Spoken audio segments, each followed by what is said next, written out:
Doutor Cota, eu estou com uma dormência no meu braço. Será que eu estou infartando? Será que eu estou tendo derrame? O que é isso? Ficou com dúvida? Já aconteceu isso com você? Então continua assistindo o vídeo que agora eu vou esclarecer.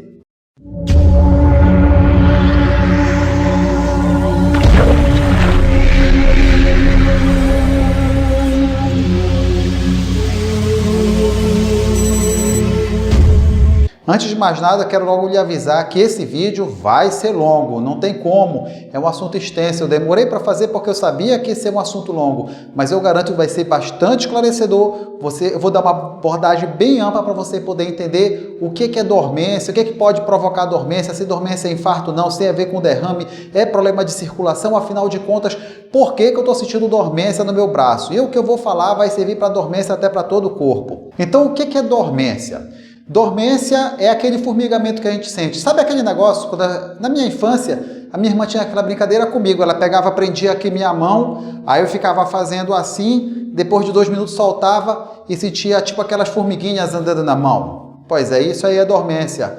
Bem, isso aí é uma brincadeira, legal, mas e quando isso aí acontece de forma espontânea? Quando a gente acorda com essa dormência, o que pode ser? O que está provocando isso? A primeira coisa logo que todo mundo pensa que é problema de circulação. Eu prendi a circulação, ficou dormente, então é um problema de circulação. Ora, se eu acordo de manhã, minha mão está dormente, então eu tenho um problema de circulação. Mas também tem aquela história, mas eu já vi porque o fulano pegou um derrame e ficou com o braço dormente. O outro teve um infarto, ficou com o braço dormente. E agora? O que é isso? É circulação? É infarto? É derrame? O que pode estar provocando esse formigamento? Antes de eu continuar, dá uma força aí. Se inscreve no canal, curta, compartilha. Eu tenho certeza que você vai gostar desse vídeo. Se nunca aconteceu isso com você, você com certeza conhece alguém. Então compartilhe com essa pessoa que eu tenho certeza que vai ajudar bastante. Então vamos logo responder. Dormência do braço. Será que é infarto? É derrame? É circulação? O que é? Então vamos lá. Pode ser infarto? Pode. Mas não é o mais comum. Derrame também? Princípio de derrame? Também pode, mas nós temos que analisar o contexto. Normalmente quando a pessoa infarta, e aí eu vou até deixar aqui um link aqui no card para você clicar se você quiser saber sobre infarto. Mas vamos lá, infarto, a pessoa vai sentir uma dor no peito, normalmente do lado esquerdo, pode ser do lado direito também, essa dor irradia para o braço esquerdo, para cá, para a região do estômago, para a costa. Eu já falei desse vídeo que eu estou colocando aí para você, você pode ver sintomas melhores sobre infarto. E uma das coisas que pode acontecer é também a dormência, mas não é o sintoma mais comum. Então, todo médico, quando ele vai fazer uma consulta, ele vê uma análise global. Ele vê todos os sintomas do paciente, não é apenas um sintoma, meu braço está dormente, eu estou infartando. Não, não é assim. Nós temos que levar em consideração uma coisa que é super importante, fator de risco para o paciente. Ora, se chega um paciente comigo, no meu consultório, de 25 anos de idade, que está com dormência no braço, é quase impossível pensar em derrame, é muito raro. Bem, na medicina, no amor, tudo pode acontecer, como já dizia o meu professor na época de faculdade. Mas não é assim, a gente vai pensar justamente o que é mais óbvio. Ora, um paciente jovem que não tem fator de risco, não é hipertenso, não é diabético, paciente que faz atividade física de forma regular, eu não vou pensar que ele está infartando. Agora, se chega um paciente, um senhor de idade de 60 anos, que fuma, diabético, hipertenso, aí eu tenho obrigação de pensar. Então veja que a gente não vê somente um sintoma. A gente faz uma análise global para poder entender o caso. E derrame, doutor Cota? Derrame também não pode ser? É comum o paciente chegar comigo no consultório, doutor, eu acho que eu estou com princípio de derrame. E aí, princípio de derrame é uma coisa que a gente vai procurar na medicina e não acha, né? Mas aqui, assim, o que é o princípio de derrame? É só aquele início, aquela fase inicial. Então a pessoa fica preocupada, né? Porque ele sabe, já aconteceu com o avô, com o pai, com o tio, algum conhecido dele que falou que quando ele teve o derrame, ele sentiu uma dormência. Também pode, mas tem que levar em consideração também os outros sintomas que acompanham o derrame. Então tem que saber, perdeu força muscular? Uma maneira simples de você saber, normalmente quando o derrame ele pega a parte sensitiva, ele acaba também pegando a parte motora. Então vamos lá, uma dica para você bem simples. Coloca os 2 braços juntos aqui e tenta segurar. Se por acaso o seu braço começar a cair, aí puxa para cá, só um, opa, aí já começa a falar mais forte, não quer dizer que seja, tá? Vou falar mais à frente o que pode ser isso aí, mas é possível, já começa a pensar em derrame. Começou a ter uma paralisia na face, começou a puxar a perna, aí já começa a ficar bem forte mesmo a possibilidade de ser derrame. Aí obrigatoriamente também nem dá. Como é que uma pessoa com esse sintoma não vai procurar o médico? Óbvio, ela acaba procurando o médico. Mas o que eu quero que vocês entendam é que se chega comigo no consultório o paciente que fala, doutor, eu já venho já uns 2 anos já com essa dormência. Imagina só uma pessoa com uma doença cardíaca séria por 2 anos e ainda não morreu. Então não vou acreditar que seja derrame, não dá para acreditar que isso aí realmente seja derrame. Eu vou começar a pensar em outra coisa e não num derrame, num infarto. Eu vou começar a pensar e agora sim eu vou começar a entrar nas doenças que levam, as coisas mais comuns que levam ao derrame. Então vamos começar a falar do que é o mais comum que leva ao derrame. O que são?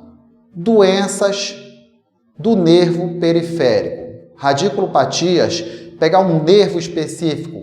Então, o mais comum, né? Vamos pegar um nervo aqui do braço. Se esse nervo aqui do braço estiver inflamado, a pessoa vai ter dormência. E também pode atingir o nervo aqui. Existe um nervo que vem para cá, para essa região do braço, pode pegar o nervo da coluna.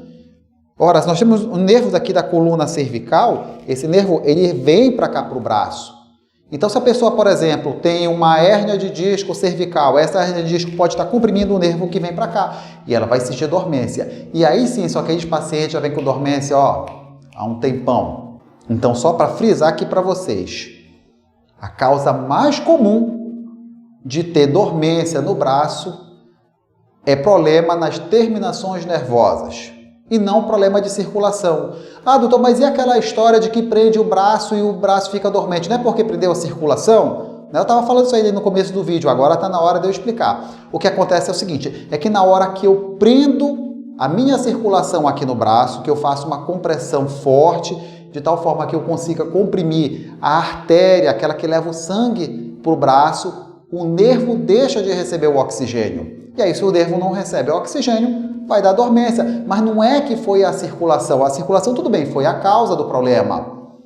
Mas quem sentiu o problema foi a terminação nervosa. Então, na maioria das vezes, pacientes que têm dormência no braço, vai ter que procurar o neurologista ou o ortopedista. Pronto, acabou o Dr. Cota. Agora ninguém vai mais procurar o Dr. Cota por causa de dormência no braço. Não vou ter mais consulta, vou ter para poder consultar mais ninguém. Não, mas também não é assim, calma lá. Como eu falei também, infarto pode levar à dormência. Então, a pessoa infartando, um dos sintomas inespecíficos do infarto é justamente a dormência. Mas é isso que eu tenho que levar para vocês entenderem. Não é apenas o sintoma, é o conjunto de sintomas, é a análise dos fatores de risco. Às vezes chega um paciente e está com uma dormência, será que é uma isquemia, uma angina? Vamos lá, se é um paciente que tem um fator de risco alto, realmente esse aí eu vou ter que investigar. Até porque basta ter fator de risco alto que eu vou ter que investigar, independente se está com sintoma ou não. Agora, um paciente jovem, eu não vou pensar nisso. A primeira coisa que eu vou dizer para ele é o seguinte, olha, pegue seu dinheiro e invista num ortopedista, ou então se estou pensando mais uma coisa neurológica, vá no neurologista, porque nele é a chance maior de você resolver seu problema. Como eu estava falando, esse é um dos sintomas mais comuns que chegam comigo no meu consultório. E aí eu tive uma curiosidade. Eu vou na Bíblia do cardiologista. Eu quero saber onde que lá está escrito dormência. Então, eu peguei esse livro aqui, todo cardiologista tem a obrigação de saber e de ter ele. Os clínicos também é bom saber, mas realmente ele é um pouco mais aprofundado. Mas eu fui justamente na Bíblia do cardiologista e joguei lá dormência para saber aonde é que tem essa palavra dormência, né? De onde vem essa ideia do coração. E agora eu vou falar justamente tudo que apareceu de dormência no Brunwald. Como eu estava falando para vocês, todos os vídeos que eu fizer para vocês, todos eles vai ser com base científica. Nada do que eu acho, nada, porque isso acontece, então provavelmente é isso. Não. O que eu vou passar para vocês sempre vai ter base científica. E eu estou trazendo para vocês é uma das coisas mais sólidas que tem na cardiologia, que é o livro do Braunwald. Então, a primeira coisa que apareceu no Braunwald que pode provocar parestesia, que é esse o nome que o médico dá, né? Eu tive que lá procurar a palavra parestesia. Não adianta eu jogar lá dormência que não vai aparecer nada. Eu tenho que procurar a palavra parestesia. E aí, as primeiras causas que vão aparecer é o uso de medicamentos. Então vamos lá. Dos diversos medicamentos que podem provocar dormência, o primeiro que eu vou falar é sobre imunossupressor. Entra aqui no meio aqui a ciclosporina. O uso dela pode levar à dormência. Então, quando você estiver com dormência, você tem que pensar, eu estou usando algum medicamento?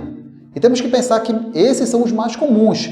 Medicamentos têm uma gama de efeito colateral que provavelmente, eu tenho certeza que eu não estou falando de todos aqui, eu estou pegando do caso do livro Braunwald que eu falei para vocês, mas existe com certeza outros medicamentos que podem provocar dormência. Então, se você está tendo dormência, pense logo, estou usando algum medicamento que pode estar provocando isso? Mas normalmente essas dormências são mais generalizadas, tá? E se você está tendo uma dormência localizada, é mais difícil acreditar que seja um medicamento. O outro medicamento é a lidocaína, medicamento utilizado até para a gente fazer anestesia. Ele também pode provocar a dormência. Temos ainda a mexiletina e a raiz do acônito, que é uma raiz normalmente utilizada pelos orientais, os chineses, os japoneses, e também lá chamada de Monk's Hood. Esse medicamento, essa raiz, ela também pode provocar dormência. Agora bora falar sobre outras doenças também que podem provocar dormência. Uma delas é a doença carotídea. A carótida são essas artérias que levam sangue para nossa cabeça, em especial aqui para o nosso cérebro. Obstruções nessa artéria pode diminuir o fluxo de sangue e, com isso, leva uma falta de oxigenação.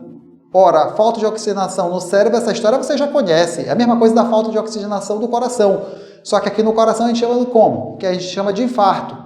E no cérebro a gente chama de derrame, que é o AVC. AVC vem da palavra acidente vascular cerebral. Então, se você tem um problema neurológico central, também pode provocar dormência. Ora, se a dormência pode vir de problema neurológico periférico, como eu falei aqui o exemplo da hérnia de disco, também pode ser um problema central. E aí vem aquela história que o pessoal fala, doutor, estou com uma dormência, será que não é o princípio de um derrame? Então agora está explicado, é possível. E não só da doença carotídea, mas pode ser de uma artéria específica lá no cérebro. Qualquer obstrução ou então uma ruptura dessa artéria vai levar ao AVC. Se for obstrução, a gente chama de AVC-I, que é disquêmico.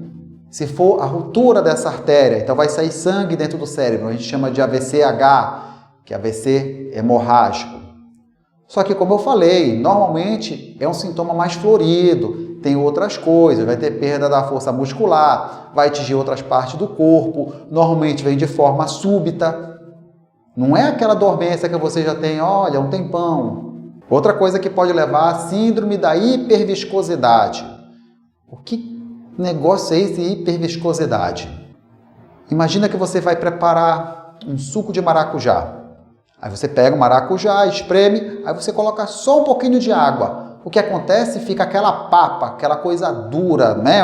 Não é aquela coisa líquida, é mais uma coisa mais pastosa. É isso que acontece no nosso sangue. O nosso sangue, nós temos a maior parte do nosso sangue é feito por líquido.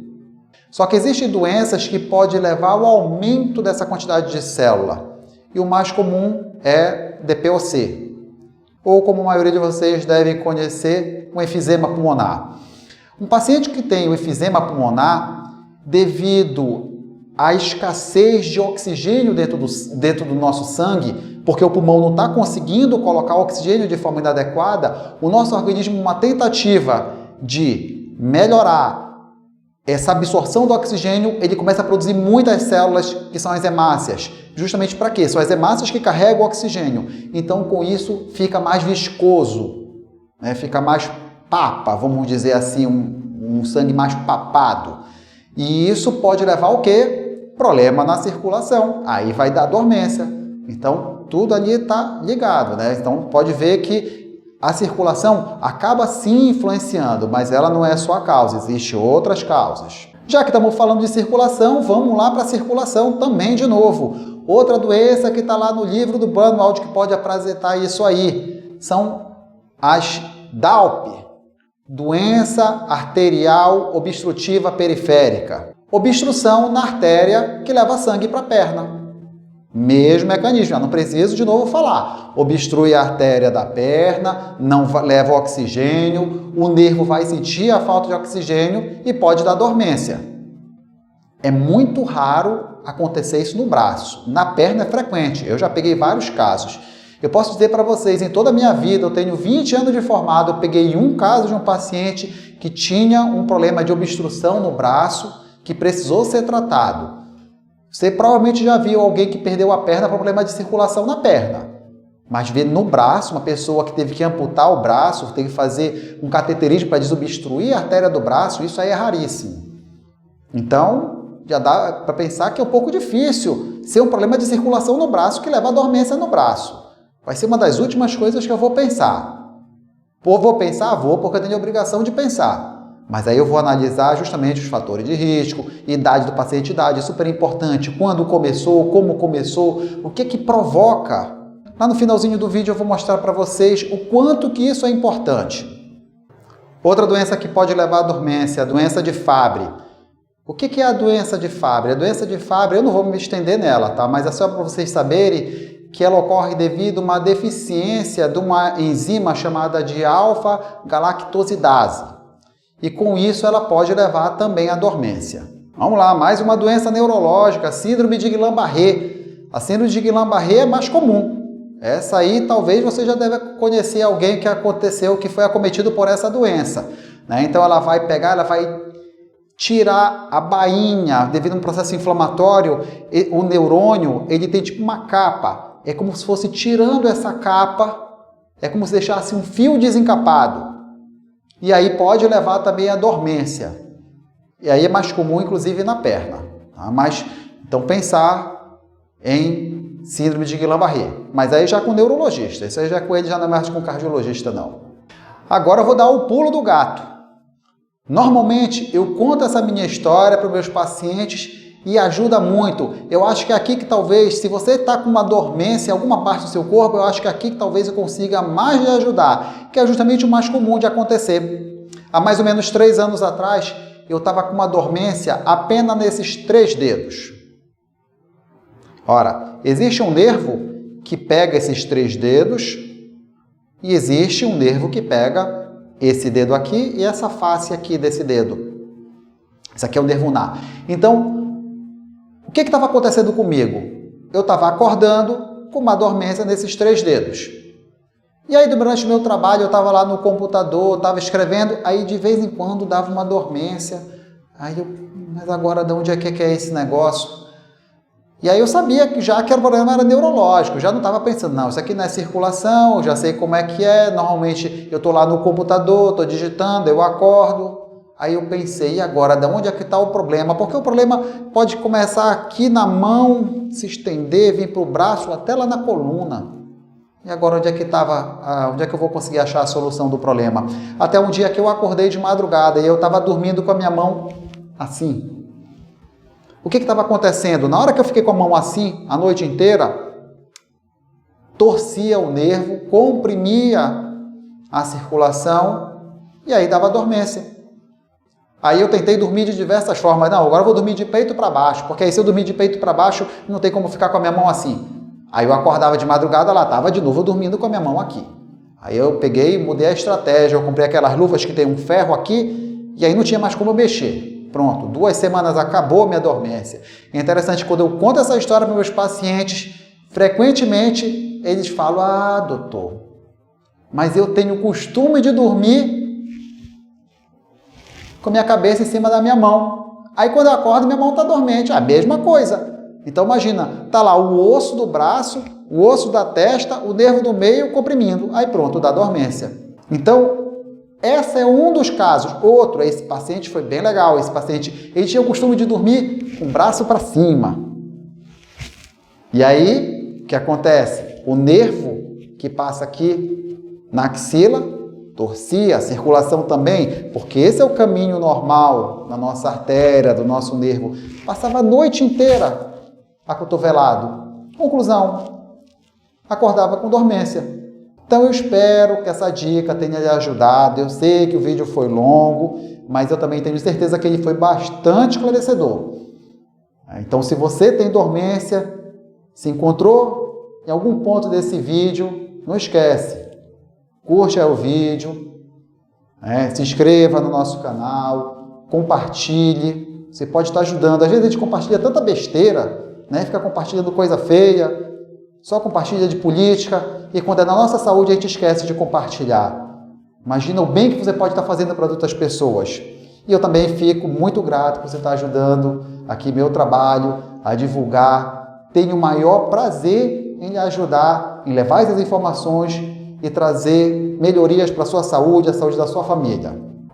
Então, novamente, quero agradecer a paciência de vocês terem assistido esse vídeo completo. Um forte abraço e até um próximo vídeo.